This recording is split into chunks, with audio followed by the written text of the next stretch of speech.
Hello, bonjour! Aujourd'hui, on va parler de Léonore d'Espagne, la future reine d'Espagne. On nous apprend dans les médias qu'elle a décidé de s'émanciper, qu'elle a décidé de prendre son envol, de quitter le cocon familial.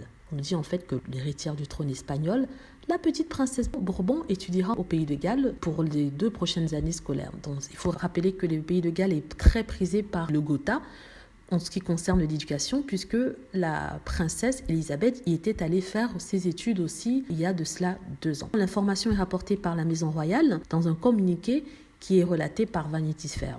Et dans ce communiqué, on explique qu'en septembre prochain, l'aîné du roi Philippe et de la reine Laetitia fréquentera les bancs de l'UWC Atlantic College. Elle logera en internat dans le château de Saint-Donat du XIIe siècle. Donc elle va suivre un programme académique développé en 2 ans seulement qui combine les sciences et les lettres. Donc elle fera aussi du travail communautaire et les arts créatifs qui y sont enseignés. Alors, on nous explique en fait que la scolarité de la princesse a un prix. Il est très très cher d'ailleurs, ce prix, 67 000 livres, soit 76 500 euros. Une somme assez conséquente, d'autant plus que l'Espagne traverse une crise économique sans précédent. Donc, les gens trouvent assez poussé de pouvoir envoyer leurs filles au Pays de Galles pour un tel montant alors qu'il y a d'aussi bonnes écoles en Espagne. Mais le communiqué nous explique en fait que les frais seront sûrement couverts par la famille royale. En même temps, on nous explique qu'elle va remplir ses obligations royales, c'est-à-dire ses obligations de représentation quand il faudra, mais elle continuera son école à l'étranger.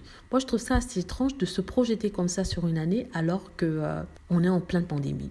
Ça fait près d'1 an qu'on est en pleine pandémie et qu'ils annoncent en communiqué comme ça qu'elle fera ses études malgré la pandémie et aussi surtout le confinement qui est d'ordre dans certaines régions d'Angleterre. Je trouve ça assez incroyable. Mais bon, peut-être que d'ici là, on aura trouvé une solution.